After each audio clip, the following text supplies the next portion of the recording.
उषा, उमा, सीता, लक्ष्मी, सरस्वती माँ गंगे शुभ आशीर्वाद प्रदान करे। आपका यह घर नहीं धाम बने। धाम वह कैसा, जैसे सोमनाथ, बैद्यनाथ, जगन्नाथ, केदारनाथ, बद्रीनाथ, बासुकीनाथ के तरह आपका घर नहीं धाम बने। और वशिष्ठ मुनि, विश्वामित्र मुनि, अगस्त्य मुनि, कपिल मुनि, गौतम मुनि, भरद्वाज मुनि, काश्यप मुनि आप सबको शुभ आशीर्वाद प्रदान करें। ज्ञानमान हो, विद्यामान हो, धनवान हो, चरित्रवान हो। इस मंच से आप लोग को यही शुभ आशीर्वाद हो। बोलिए कृष्ण भगवान की, दान देने वाले की, उनके समस्त परिवार की जय हो। बोले कृष्ण भगवान की जय हो। अब दान के विषय में आप लोग आगे कथा सुनने वाले हैं। बड़े बड़े दाताओं के नाम अभी आने वाले ही हैं, जो राजा बलि दान में इतिहास राजा नृग ऐसे ऐसे दाता सब।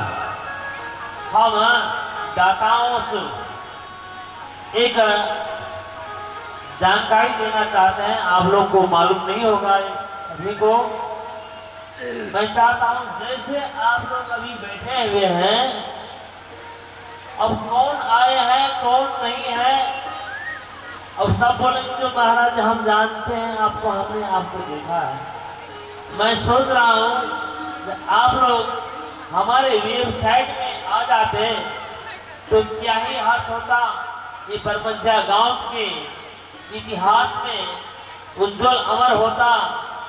धन आप लोग कमा सकते हैं, फिर आ जाएगा, लेकिन समय नहीं आ सकता है।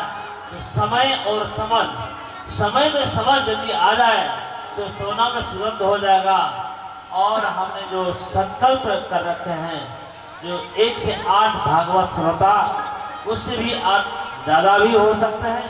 जो 5,000 रुपया से ऊपर देने वाले जो संकल्प हैं, वो भागवत के श्रोता के रूप में और दाता के रूप में दोनों भी हैं।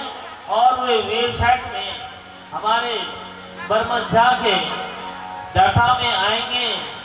उनके नाम, ठिकाना, मोबाइल नंबर और फोटो सहित उनका सेटिंग अपडेट करने का ये योजना है। और कल हम फिर वेबसाइट वाले सिखाते हैं, उसका रूपरेखा शुरू हो गया होगा। तो अब हम प्रसंग की ओर चल रहे हैं। और इस बात को आप लोग हमारे वेबसाइट चेक करके देखेंगे।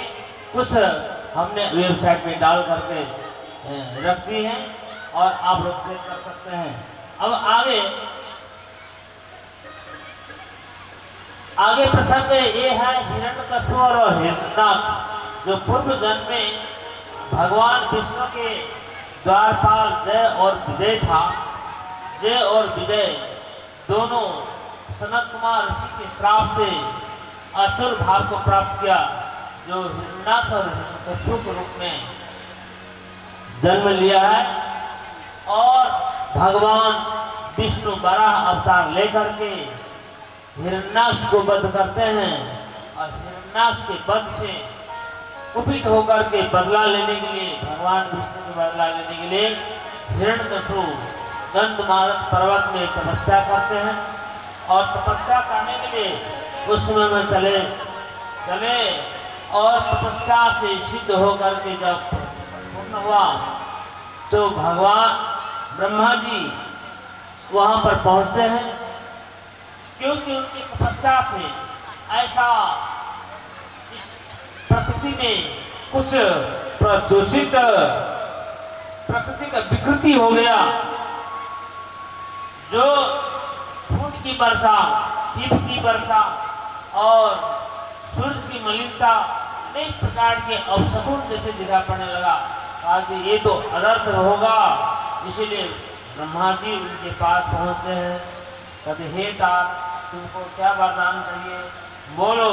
मैं वरदान देने के लिए तैयार हूँ और वरदान देने के लिए आ गया हूँ।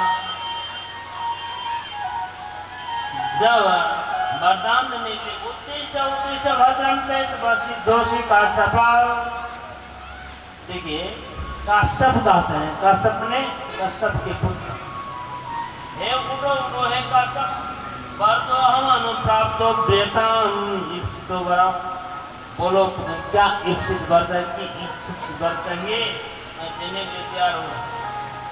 तब और हिरण्यकश्यप ने कहा यदि हमें वरदान देना चाहते हैं हमें ऐसा वरदान दीजिए। अब यहाँ वरदान सुन लीजिए ध्यान से। यदि दास अभिमतान वरान में वर्तोत्मा होते प्रभु, यदि हमें अभिलषित वरदान देना चाहते हैं तो हमें आपके द्वारा सृष्टि किया हुआ कोई भी प्राणी से हमें मृत्यु न हो, न मुझे घर के अंदर में हो, न बाहर हो, न दिन में हो, न रात में हो, न कोई आयुध शस्त्र से हो, न मैं भूमि में मरूं, न आकाश में मरूं, न मनुष्य से मरूं, न कोई पशु से मरूं, न कोई देवता से पशु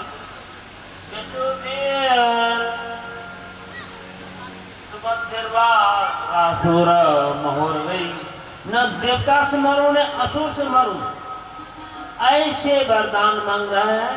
अब बताइए ऐसा संभव है? इसके मतलब किसी से न मरूं, मृत्यु ही ना हो, ऐसा इतना वरदान मांगा। ब्रह्मा जी कहते हैं हे तात, ये तो दुर्लभ वरदान है, ये प्रकृति का नियम है, जो संसार में जन्म लेता है वो करता ही है, फिर भी मैं तुमको वरदान देता हूँ। ठीक है, ये वरदान और कितना, न घर के अंदर, न बाहर, न दिन, न रात, न कोई अस्त्र से, शस्त्र से, न मनुष्य, न असुर से, न पशु, किसी से भी नहीं। लेकिन इतने वरदान को बचाते हुए फिर भगवान विष्णु उनको ऐसे रूप धारण करके बद्ध करते हैं। अब आगे कथा सुनेंगे। अब बात ये हुआ तो वरदान को प्राप्त कर लिया, अब वो सब सारे संसार में घोषित कर दिया कि मेरे समान कोई शक्तिशाली नहीं है, कोई विष्णु नहीं है, जो कुछ मैं हूँ मैं ही हूँ, मैं ही ईश्वर हूँ, मुझे मानो, ये अभिमान हो गया, चारों ओर फैला दिया। मुझे भजो, मुझे सेवा करो, ऐसा अभिमान हो गया, जिसके परिणाम स्वरूप एक दिन वो असुरराज अपने पुत्र प्रहलाद को गोद में लेकर के और पूछते हैं, हे बालक, हे पुत्र, तुमने गुरु से क्या क्या सीखा? पहले के जमाने में दरवाजे में रखते थे, गुरु को रखते थे।